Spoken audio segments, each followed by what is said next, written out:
Subscribe now and press the bell icon. Never miss an update.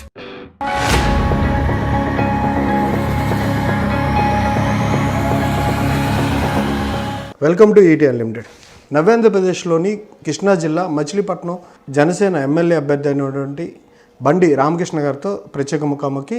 RK hotels, RK institutions, చాలా విద్యా సంస్థలు, వ్యాపారవేత్తగా సుపరిచితులైనటువంటి రామకృష్ణ గారు ఎంతవరకు గెలుపు అవకాశాలు ఉన్నాయనే అంశాలతో పాటు ప్రజలతో ఎటువంటి సంబంధాలు ఉన్నాయి, ప్రజల సమస్యల మీద ఎంతవరకు అవగాహన ఉందనే విషయాలు ఆయన అడిగి తెలుసుకుందాం.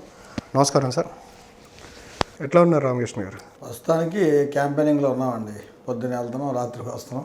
రాజకీయాల్లో రావాలని కోరిక? రాజకీయాల్లో రావాలని కోరిక లేదు, కానీ ఒక జేడి లక్ష్మీనారాయణ గారు మచిలీపట్నం వచ్చారండి. వచ్చినప్పుడు వాళ్ళ మాటల్లో ఆయన చెడ్డవాడు అక్రందన కన్నా మంచివాడు మౌనంగా ఉండటం ప్రమాదం అని అన్నాడు. అన్నప్పుడు నాకు అర్థమైంది, నేను మంచివాడినే కానీ మౌనంగా నా వ్యాపారం మీద నేను చేసుకుంటున్నాను, ఎవరికి పెద్ద ఉపయోగపడేది లేదని అర్థం చేసుకుని ఆయన ఫౌండేషన్ నెల 50,000 పంపిస్తున్నాను. తర్వాత ఒక వృద్ధాశ్రమంకి వెళ్తే ఒకసారి అక్కడ ఆర్సీఎం వాడది పాపం వాళ్ళు డబ్బులు లేక చాలా ఇబ్బంది పడుతున్నాం, లేడీస్ పోయటానికి ఇబ్బంది పడి వాళ్ళకు కూడా 25,000 రూపాయలు నెల ఇస్తున్నాం.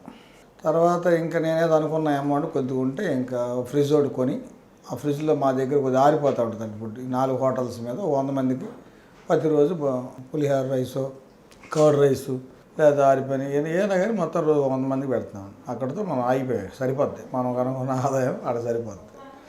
ఇక అక్కడితో నేను రాజకీయాలు అనేది అసలు ఎప్పుడు లేదండి. అనుకోకుండా ఈ మధ్యన ఒక 6 నెలల బట్టి జనసేన పార్టీకి సంబంధించిన వాళ్ళు టీం ఉంటారు కదా, వాళ్ళు నన్ను కదుపుతున్నారు. రామకృష్ణ గారు రాజకీయాలు రావాలనుకుంటున్నారా? లోకల్గా కొంతమంది, ఎన్ఆర్ఐలో కొంతమంది, నాకు తెలిసిన వాళ్ళు, అందరూ తెలిసిన వాళ్ళు, నన్ను అభిమానించేవాళ్ళు. నేను రాజకీయాల్లోకి వెళ్తే ఈ వ్యాపారాలు చూసేవాళ్ళు లేరని వద్దని సున్నితంగా చెప్పి పంపించాను. మళ్ళీ రెండోసారి బాగా నాతో క్లోజ్గా ఉండేవాడు నన్ను అడిగారు. నేను అన్నాను, అప్పటికి మళ్ళీ కొత్త పార్టీ మీరు మంచిది కదా అది ఇది అని చెప్పారు. అంటే అప్పటికి కూడా నేను మళ్ళీ ఇంట్లో ఆలోచించి ఫ్రెండ్స్తో ఆలోచిస్తే అందరూ వద్దన్నారు. ఇక అక్కడితో నేను మళ్ళీ వాళ్ళకి కూడా వద్దని చెప్పేసాను.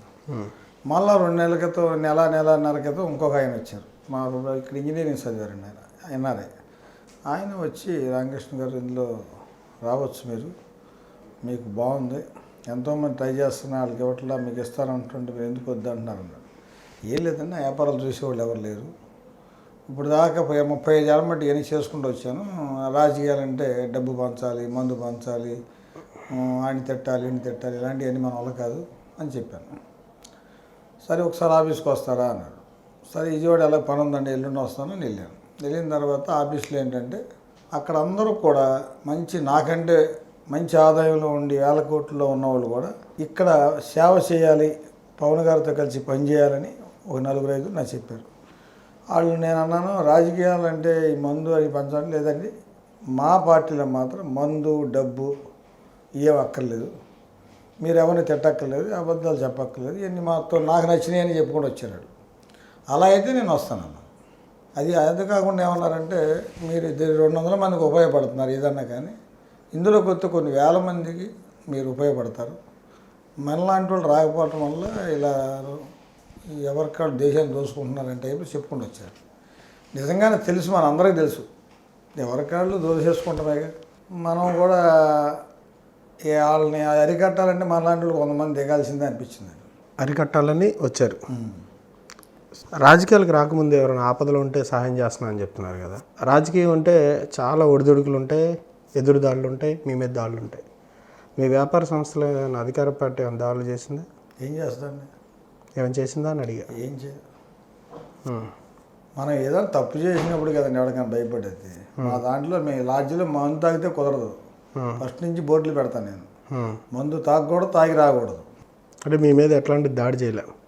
అది ఎప్పుడూ లేదండి. ఇప్పుడున్న కొల్లు రవీంద్ర కావచ్చు మీ అభ్యర్థి, దాంతోపాటు పేర్ని నాని, వాళ్ళిద్దరిలో మీరు ఎందుకు ఎన్నుకోవాలంటే మీకేమన్నా క్వాలిటీస్ ఏం చెప్తారు?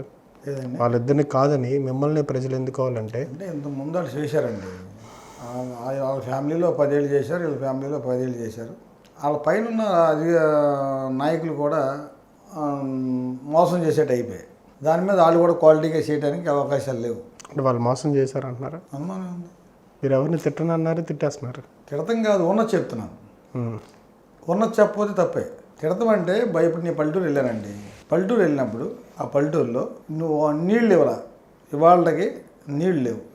తర్వాత ఉన్న నీళ్లు తాగడానికి పనికిరావు. పిల్లల స్కూల్ లేదు, వాళ్ళు వెళ్ళి నిమ్మకాయలు చదువుకునే పరిస్థితి లేదు. కనీసం కొన్ని ఊళ్ళో రోడ్లు లేవు. అవి మినిమం ఎవరైనా చేయగలిగేది. పార్టీలు పెట్టుకోవడానికి, మీటింగ్లు పెట్టుకోవడానికి 100 కోట్లు 50 కోట్లు ఖర్చు పెట్టుకున్నప్పుడు ఆ 50 కోట్లు ప్రజలపై నుంచి ఎంతమందికి వస్తుంది? మీరు స్వతహాగా మీ జేబులో డబ్బులు ఇవ్వడం వేరు.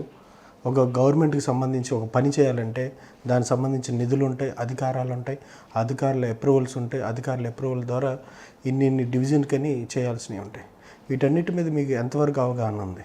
ఏముందండి, ఇప్పుడు సపోజ్ మున్సిపాలిటీ ఉందండి. మున్సిపాలిటీలో ఇంజనీరింగ్ సెక్షన్ ఉంటుంది, తర్వాత ఒక్కొక్కటి అలాగే అకౌంట్ సెక్షన్ ఉంటుంది, తర్వాత స్కూల్స్కి సంబంధించిన ఉంటుంది. ఆ ఆఫీసర్లు వాళ్ళ బడ్జెట్ దానికి అన్నీ మనకి ఒక్కో దానికి డిపార్ట్మెంట్ టీం ఉంటారండి. మనం అనుకోండి, మనమే పెద్ద టీమ్గా తయారవ్వాలి. దీంట్లో ఇచ్చేటప్పటికి ఏ డిపార్ట్మెంట్కి టీం ఉంటారండి. వాళ్ళు చక్కటి ప్లాన్ ఉంటుంది.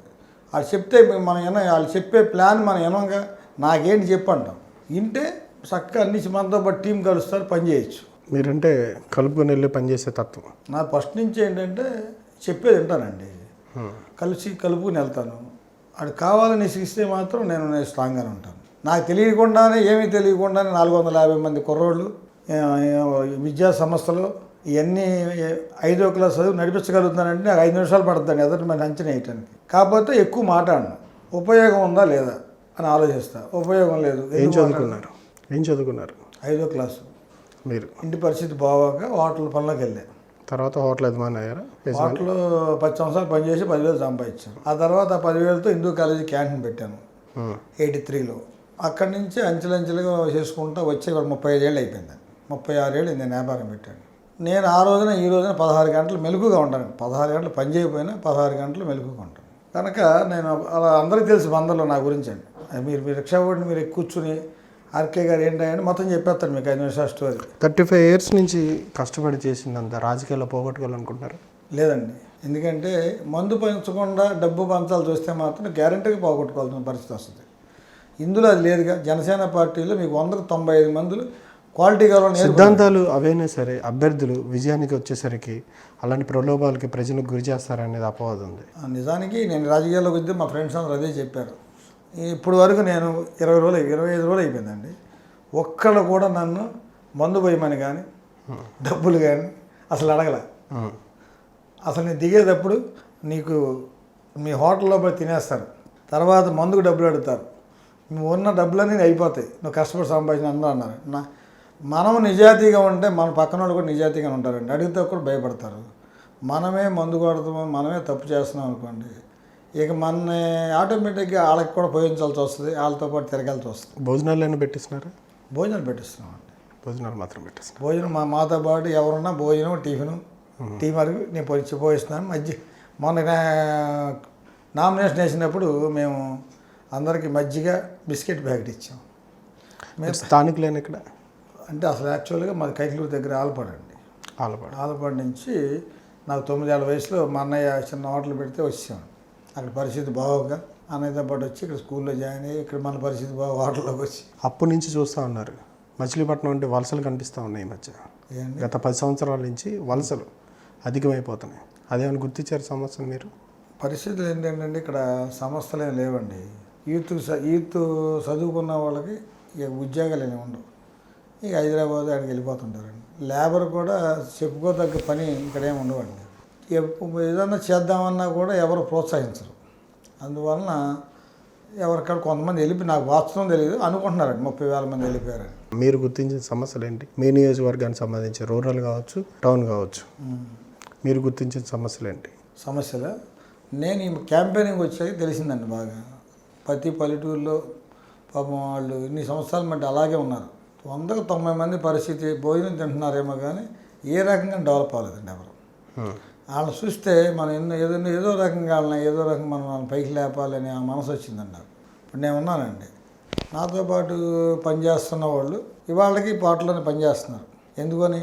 వాళ్ళకి నాకు ఒకే జీతం వచ్చింది, నేను కొన్ని లక్షల రూపాయలు శాలరీస్ ఇస్తున్నాను, వాళ్ళు అలాగే లేకపోతే వచ్చిన డబ్బులు వచ్చిన తాగేసేవాడిని అప్పుడులోనే. నేనేం చేసేవాడిని, 100 రూపాయలు సంపాదిస్తే 90 రూపాయలు దాచేవాడు. దాచిన దాన్ని మళ్ళీ ఏం చేసేవాడు అంటే బ్యాంకులో వేసేవాడు. ఇట్లా 20 రూపాయలు పెంచుకుంటా, తర్వాత ఒకటి పెంచుకుంటా, డబ్బులు వచ్చాక ఇల్లు అట్లా బండి కొనకుండా ఇంకో వ్యాపారం అలా 5-6 వ్యాపారాలు పెట్టానండి. తర్వాత సంస్థను అలా డెవలప్ చేసుకుని వచ్చాం. నువ్వు ఎక్కువ రియల్గా ఉంటాకి ఇష్టపడతాను నేను. సమస్యలు ఏమైనా గుర్తించారా అని అడిగా. సమస్యలు అంటే ఇప్పుడు నేను వెళ్ళినప్పుడు మొన్న పెద్దపట్నం వెళ్ళాము. పెద్దపట్నంలో 1000 ఎకరాలకి నీరు లేదు, సాగునీరు లేదు, వర్షాధారంలా పండుతుందని అన్నారు. ఏంటంటే అక్కడ మా చివరి భూమి అండి, చివరి భూమిలో నీళ్ళు అందట్లేదు కనుక మాకు నీళ్ళు మోటార్లు పైపులు వేశారు కానీ మోటార్లు పెట్టలేదు అన్నారు. అసలు మోటార్ అని చెప్పానండి, 24 గంటలు మోటార్ పెట్టచ్చు కానీ అంత పట్టించుకుంటున్నాను. రెండోది ఏంటంటే వాటర్ కూడా డబ్బులు తీసుకుంటున్నాడు. నాయకుడు కూడా ఏదో రకంగా అప్పులు చేసి ఏదో డబ్బులు ఇస్తున్నాడు. దాని మీద ఏమైంది, ఒక 5-6 కోట్లు అప్పులు చేసేటప్పటికి మళ్ళీ అప్పులు తీర్చుకోవడానికి మళ్ళీ తప్పులు చేస్తున్నాడు. ప్రజలను పట్టించుకునే పరిస్థితి లేదు. చేనేత జౌళి పరిశ్రమ కావచ్చు, ఈ పరిశ్రమలు కూడా ఇక్కడ ఇంతకుముందు గోల్డ్కి సంబంధించి చేసే వృత్తి కాస్త ఇప్పుడు రోల్ గోల్డ్గా మారిపోయింది. ఫస్ట్లో గోల్డ్ అని చెప్పి విన్నాం, ఇప్పుడు రోల్ గోల్డ్గా అవతరించారు. రోల్ గోల్డ్ అండి ఫస్ట్ నుంచి ఫేమస్. వాళ్ళకు కూడా జీవన భృతికి సరైన ఇబ్బందులు లేక వాళ్ళు కూడా వెళ్ళిపోతున్నారు. వీళ్ళందరికీ సంబంధించి మీ దగ్గర ప్రత్యేకమైన ప్లాన్ ఏమైనా ఉందా? కింద స్థాయి నుంచి వచ్చారు, రూపాయి కూడబెట్టుకుని ఇంత స్థాయికి ఎదిగారు, అంటే వాళ్ళందరూ అభివృద్ధికి ప్రభుత్వం ఏం చేయాలంటారు? అంటే ఏమైందంటే ఫస్ట్ నుంచి ఆ దానిలో మెలకువలు తెలుసుకుంటా లేటెస్ట్కి వెళ్ళిన వాళ్ళందరూ బాగున్నారండి. వాళ్ళు అలాగే వర్క్ చేసుకుని అయ్యే అమ్ముకున్న వాళ్ళందరూ అలాగే ఉండిపోయారు. మారుతున్న పరిస్థితులని అందుకోలేకపోయారు. దాని మీద ఏమవుతుందంటే పాపం వాళ్ళు ఇబ్బందులు పడిపోయారు. ఈలోపు వీళ్ళు ఎదిగిపోయారు. తర్వాత కేరళ నుంచి అక్కడి నుంచి వచ్చారండి. ఈ బొంబాయి సరుకు దిగుతుందండి, బొంబాయి ముడి సరుకు వస్తుందండి. ఇది తీసుకొచ్చి కవరింగ్ చేసుకుంటున్నారు. దాని మీద చిన్న పని వాళ్ళకి పని లేక మా హోటల్లో కూడా చాలామంది వచ్చారు. మరి వీళ్ళకి పరిష్కారం ఏంటి? ప్రభుత్వం ఎట్లాంటి చేయూతను అందిస్తే బాగుంటుంది? ప్రభుత్వం ఏమన్నా, ప్రభుత్వం మొన్న జ్యువెలరీ పార్క్ ఉందండి, దగ్గర ఇచ్చారు, అందరు సైట్లు ఇచ్చారు కానీ నీరు ఇవ్వాలి. ఇట్లా ఆ వసతులు కల్పించలేదు వాళ్ళకి కూడా. వాళ్ళందరూ కూడా చాలా ఇబ్బందులు ఉన్నారు. తర్వాత ఏదైనా సగం చేస్తారండి, పూర్తి చేయరు. కాలువలు ఉన్నాయి మా బందర్లో, కాలువ తవ్వేసి సగం వేసి సగం వదిలేశారు. ఇది 5 ఏళ్ళ మట్టి జరుగుతుంది. అలాగే పూర్తి చేసింది ఏ కాలువ లేదండి. దీనివల్ల ఏమైపోయినాయి, మా ఊళ్ళో దోమలు పెరిగిపోయినాయి, అందరు ఇబ్బంది పడుతున్నారు. కొంతమంది పడిపోయి కాలు ఇరిగిపోయిన వాళ్ళు, ఇట్లా అన్ని ఇబ్బందులు. పూర్తి చేయరు. ఆ వేసేవాళ్ళు కూడా వాళ్ళకి సంబంధించిన మనుషులు, వాళ్ళు కేకలేరు, వీళ్ళు చెప్పలేరు. ఈ సమస్య అండి. బెల్ కంపెనీ కూడా ఉందండి మాకు మెయిన్ ఆదాయం. ఆ బెల్ కంపెనీ కూడా తీసుకెళ్ళిపోయి లోకేష్ బాబు నెమ్మకూరులో పెడుతున్నాడు. మాకు యాక్చువల్గా మాకున్న ఆదాయం బందర్ మొత్తం ఎంత ఆదాయం వస్తుందో బెల్ కంపెనీ అంత ఆదాయం వస్తుంది ట్యాక్స్ రూపంలో. కేంద్రం పెట్టింది అంటున్నారు కాదా? ఏం కాదండి, కేంద్రం ఇచ్చింది, కేంద్రం అక్కడ స్టార్ట్ చేస్తాం కాదండి. వీళ్ళే రాజకీయం అంతా, వాళ్ళకి ఎక్కడ లాభం ఉండే చేస్తారు అంతే. కేంద్రానికి సంబంధించింది అయినప్పటికి కూడా లోకల్గా వచ్చేటప్పటికి ఆ సైటు అన్నీ కూడా గుడికి సంబంధించినవి. అవి లీజుకు తీసుకుని 100 సంవత్సరాలు స్టార్ట్ చేశారు. అక్కడ లారీ మట్టి 40 లక్షలు ఎంతో 40,000 తీసుకున్నారు. అది ఎవడో కోర్టులో వేసాడు, పెండింగ్లో పడిపోయింది. లారీ మట్టి నేను కొన్నాను, అదే మట్టి 8,000, వీళ్ళు 40,000 రాశారండి. అది ప్రభుత్వం అంత గొప్పగా పనిచేస్తుందండి. కాంట్రాక్టర్లు అలా ఉన్నారు, దొంగలు కూడా పంచుకుంటారు కదా. అది ఎట్లాంటి స్టాండ్ తీసుకున్నారు, అవసరం లేని భూములు కూడా లాక్కున్నారని ఒక విమర్శ ఉంది. అది నిజమేనా లేదా? ఎంత పెద్ద మాఫియా అండి. నిజానికైతే 10,000 ఎకరాలు చాలా ఎక్కువ అండి. 5 గవర్నమెంట్దే ఉంది, ఇంకొక 5 తీసుకుని సరిపోద్ది. ఈ డబ్బులు ఉన్న వాళ్ళందరూ కలిసి ఒక టీం అండి, లక్షల కోట్లకి వెళ్ళిపోయారు చూసారు, 1000 కోట్లు. వీళ్ళందరూ కలిసి మాట్లాడేసుకొని ఇక్కడ ఉన్న భూమి అంతా పేదల దగ్గర లాగేసుకొని వీళ్ళు రేపొద్దున కంపెనీలకి వాటికి అమ్ముకుంటాం, అద్దెకిచ్చుకుంటాం, పెద్ద పెద్ద గోడౌన్స్ కట్టుకుంటాం. వీళ్ళు లాభం హైటెక్ సిటీ కడతారండి హైదరాబాద్లో. అప్పుడు ఎవరో చంద్రబాబు నాయుడు గారు సంబంధించిన చుట్టాలు లేకపోతే రాజశేఖర రెడ్డి గారికి సంబంధించిన వాళ్ళకి ముందు చెప్పుకున్నారు. అలా కొనేసిన తర్వాత హైటెక్ సిటీ తీసుకెళ్ళి కట్టారు. 25,000 కొన్నారు ఎకరం, ఇవాళ 25 కోట్లు అయింది. అప్పుడు ఎవరంటే పాపం దెబ్బతింది, అక్కడ ఉన్న బంజారీస్ వాళ్ళు దెబ్బతిన్నారు. వాళ్ళకి పెరిగిన తర్వాత పెరిగిన రేటు ఇచ్చారు అనుకోండి, ₹1 కోటి, వీళ్ళు ఎంత బాగుపడేవాళ్ళు. ఇది రాజకీయం అండి. మీకు ఏమైనా ఆలోచన ఉందా? జిల్లాకి కేంద్రం అయిన మచిలీపట్నంలో అధికారులు అనేవాళ్ళు ఎవరు ఇక్కడ ఉండట్లేదు, కానీ ఆఫీసులన్నీ ఇక్కడే ఉన్నాయి. వేరే చోట విజయవాడలోనే కేంద్రంగా మారిపోతుంది. ప్రత్యేక జిల్లా డిమాండ్ చేసే ఆలోచన ఏమైనా ఉందా? ఏముందండి, మామూలుగా మాకంటే బలంగా విజయవాడ ఉంది. విజయవాడకి దగ్గరలో అన్నీ ఉన్నాయి. వాళ్ళకి అనుకూలంగా ఉన్నాయని నిదానంగా అక్కడ తీసుకెళ్తున్నారు. దీన్ని ఆపగలిగే పరిస్థితి ఎవరికి లేదు. ఉన్న వాళ్ళు ఆ పార్టీలో ఉన్న రాజకీయ నాయకులు ఆ పార్టీని తిట్టలేరు కదండి. మరి మీరు ఏం చేస్తారంట? మేము వచ్చిన తర్వాత ఉన్నాయి వెళ్ళిపోయి ఎలా వెనక్కి తీసుకురావడం అనేది కొద్ది కష్టంతో కూడిన పని. మేము వచ్చిన తర్వాత సాగమండి. నేను కూడా చెప్పాను, నిన్న మున్సిపాలిటీ ఉంది, పన్ను పెంచారు. 50,000 ఉన్న పన్ను 1,50,000 చేశారు. 10% పెంచవచ్చు అండి, తప్పులేదు. ఎందుకంటే జీతాలు పెంచాలి, అవి పెంచాలి కనుక సపోజు 50,000 అనుకోండి, సపోజ్ 55,000 చేయొచ్చు, తప్పులేదు. దాని వరకు అంతకంటే ఎక్కువ కట్టొద్దు అని చెప్పేసాను నేనే. కట్టొద్దు, ఏం చేస్తారో చూద్దాం, అలా ఇష్టమైనట్టు పెంచడానికి వాళ్ళు ఎలా కడతారు అంటే వాళ్ళ ఇష్టం అనమాట. అదే విజయవాడ గుడివాడలో పెంచాల, మచిలీపట్నంలో ఎందుకు పెంచారంటే అదే రాజకీయం అండి. ఉన్నట్టు మాట్లాడే దమ్ము ఉండాలండి మన దగ్గర. మీరు గెలిచే అవకాశాలు ఎంతవరకు ఉన్నాయి? గెలవటం అంటే అండి పరిస్థితులు చూస్తే గెలుపుకి దగ్గరలో ఉన్నట్టుగా కనబడుతుందండి. నిజంగా మనం ప్రాక్టికల్గా మాట్లాడుకోవాలంటే మన ఇంట్లో 40 మంది ఉన్నారు అనుకోండి, 40 మంది మనకే వేసారా అని చెప్పలేం కనుక ఇది ఊహా చిత్రమే ఎవరు మాట్లాడినా. కాకపోతే క్యాంపెయినింగ్లో మాకు అర్థమైంది ఏంటంటే గెలుపు మాకు ఎక్కువగా అవకాశాలు కనబడుతున్నాయి. ఓట్ బ్యాంకు జాగ్రత్తగా తీసుకొస్తారా? బాగుందండి. మీరు ప్రత్యేక మేనిఫెస్టో తయారు చేస్తారా? నేనేం చేయలేదండి. నేను మాత్రం ఫీల్డ్లోకి వెళ్ళాక కొత్తగా రాజకీయ నాయకులా మాట్లాడకుండా నేనేం చేస్తున్నానంటే ముందు మీకు వాటర్ ఇస్తాను, తర్వాత మినరల్ వాటర్ ప్లాంట్ ఇస్తాను, ఆ తర్వాత ఉన్న స్కూల్ని ఇంగ్లీష్ మీడియం చేస్తాను. ఇది మీకు అగ్రిమెంట్ చేసి ఇస్తానన్నా 100 రూపాయల స్టాంప్ మీద. ఎందుకంటే మాటలు చెప్తే వాళ్ళు చెప్పి వెళ్ళిపోయారు, వీడు చెప్తాడని అనుకుంటారని. మరి ఉపాధికి ఏమైనా ఆలోచించారా? ఉపాధి చేసుకోవచ్చండి, బోర్డని అవకాశాలు ఉన్నాయి.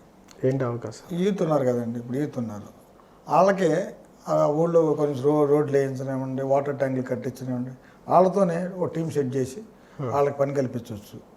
కొంతమంది కాంట్రాక్ట్ పని నేర్పించవచ్చు. తర్వాత కోళ్ళ ఫారం వాళ్ళతో మనం ప్రభుత్వం నుంచి డబ్బు ఇప్పించి కోళ్ళ ఫారం పెట్టించవచ్చు, గేదెల ఫారం పెట్టించవచ్చు.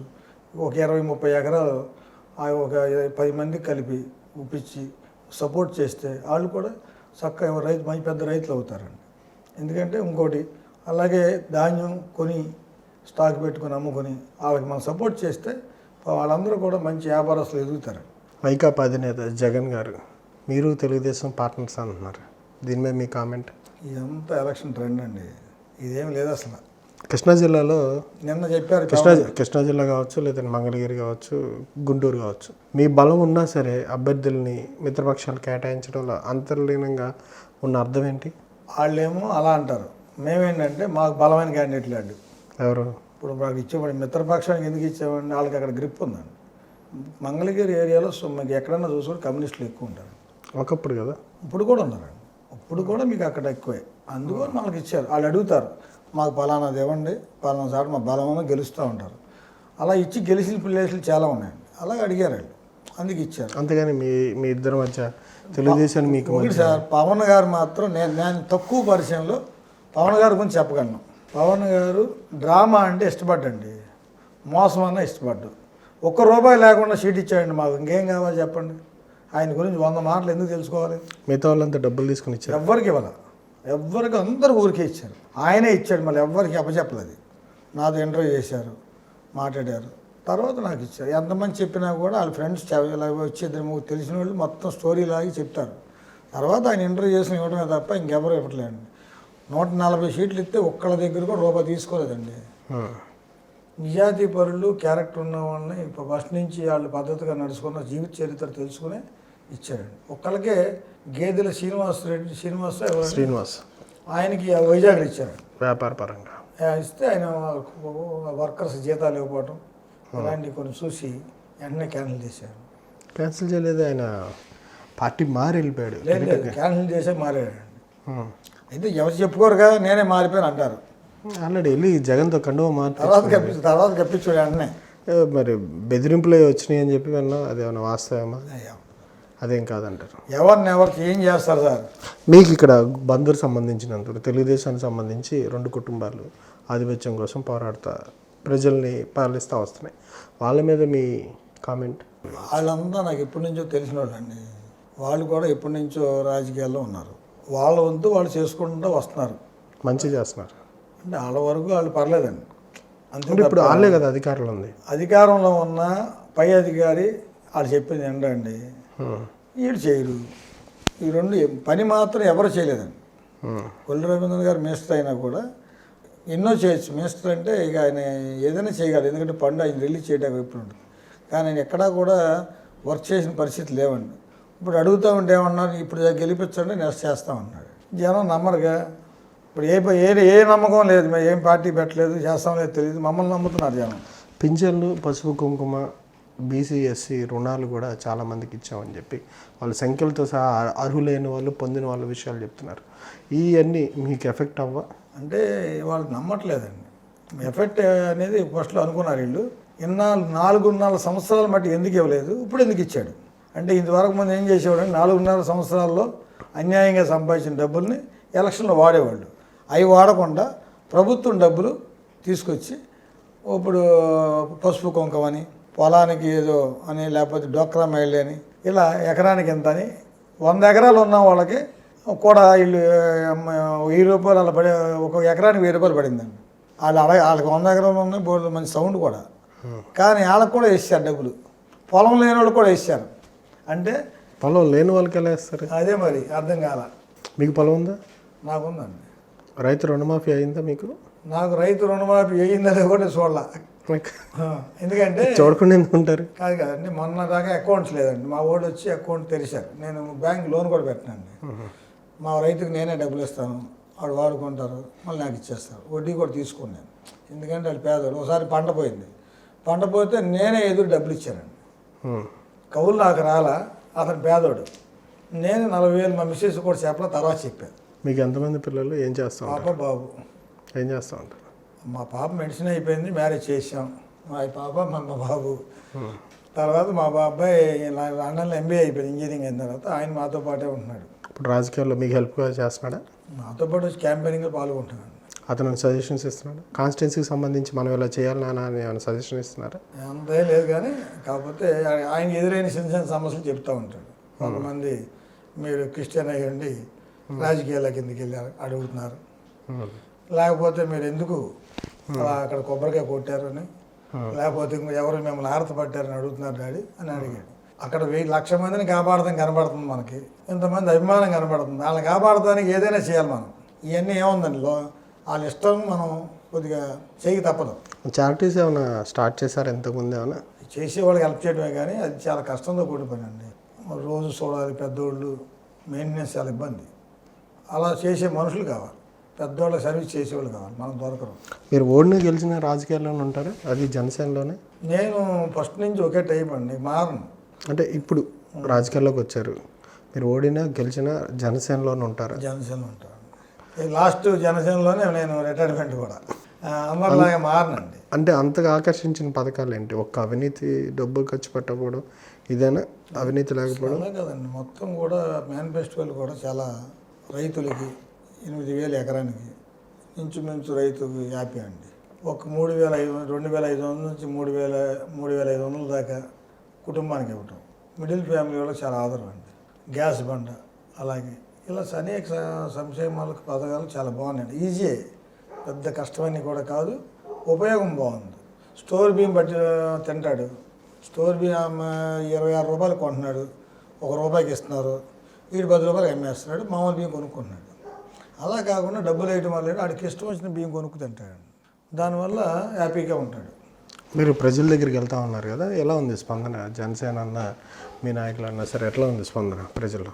జనసేన గురించి చాలా యూత్లో ఆయన అంటే చాలా బాగుందండి. పెద్దోళ్ళు నేనంటే బాగుంది. పెద్దోళ్ళు నన్ను అంటే నాకు మీ ప్రభావం టౌన్ వరకే ఉంటుందా, రూరల్ ప్రాంతాల్లో కూడా ఉంటుంది? అన్ని ఏరియాలు ఒకే రకంగా ఉందండి, చాలా బాగుంది. అంటే పవన్ కళ్యాణ్ గారు అంటే బాగా జనాల్లో నమ్మకం ఎక్కువ ఉందండి. చిరంజీవి గారు అయితే మెత్తగా ఉంటారని, పవన్ గారు అయితే స్ట్రాంగ్గా ఉంటాడు, నిజాయితీగా ఉంటాడు, బాగా ప్రజల్లో ఉన్నారు. మీ పార్టీకి సామాజిక వర్గ పరంగా మాత్రమే ఓట్లు వస్తాయని ఆశిస్తున్నారా, లేదంటే అన్ని వర్గాల నుంచి వస్తాయి? అన్ని వర్గాల నుంచి వస్తాయి సార్. అన్ని వర్గాల నుంచి ఓటు పడుతుంది. నాతో మాట ఇచ్చారు. మాట ఇచ్చినోడు కూడా నాకు తెలుసు, మంచోళ్ళు. గ్యారంటీగా అన్ని వర్గాల నుంచి మా ఓటింగ్ ఉందండి. నాకు మీకైతే ఓటింగ్ ఉంది. అంటే బీజేపీ ఉంది, టీడీపీ ఉంది, వైకాపా ఉంది, వాళ్ళందరినీ కాదని జనసేనకి మీకే ఎందుకు ఓటేయాలంటే ప్రజలకు మీరేం చెప్తారు? నేను 35 సంవత్సరాలు నా జీవితం తెలుసండి. మొత్తం నియోజకవర్గం అందరికీ తెలుసు. ఈయన కష్టపడే తత్వం ఉన్నవాడు, న్యాయంగా ఉంటాడు, నిజాయితీగా ఉంటాడు. ఇలాంటి మనిషి చూద్దాం ఒకసారి అని గ్యారెంటీకి చేస్తాడని కొంతమంది 20 సంవత్సరాలు వాళ్ళని చూసాం, 20 సంవత్సరాలు వీళ్ళని చూసాం, ఈసారి ఈయన చూద్దామని కొంతమంది అట్లా మనకి ఎక్కువ మొగ్గు చూపుతున్నారు. అంటే మీరు ఖచ్చితంగా ఓట్లు చేల్చుకుంటూ గెలిచే దిశగానే వెళ్తారు, వేరే వాళ్ళకి ఉపయోగపడకుండా. నాకున్న ఎస్టిమేషన్ ప్రకారంగా గెలుస్తాకి ఎక్కువ ఛాన్స్ ఉందండి. ఓకే అండి, thank you sir, all the best. Thank you sir. ఇదండి బండి రామకృష్ణ గారు, ఆర్కే గారి ఆలోచన, అభిప్రాయాలు. నిస్వార్థంగా ప్రజలకు సేవ చేయాలన్న ఆలోచనతో వచ్చానని, కింద స్థాయి నుంచి కష్టపడి రావడంతో ప్రజా సమస్యల మీద పూర్తి అవగాహన ఉందని, రానున్న రోజుల్లో కూడా ప్రజలకు అందుబాటులో ఉంటూ రాజకీయాల్లో కొనసాగుతానని, ప్రజలు తన వైపే ఉన్నారని, జనసేన బందర్లో ఖచ్చితంగా భారీ మెజార్టీతో గెలుస్తుందని చెప్పారు. Thank you very much. Please don't forget to subscribe our YouTube channel ET Unlimited for more fun and entertainment.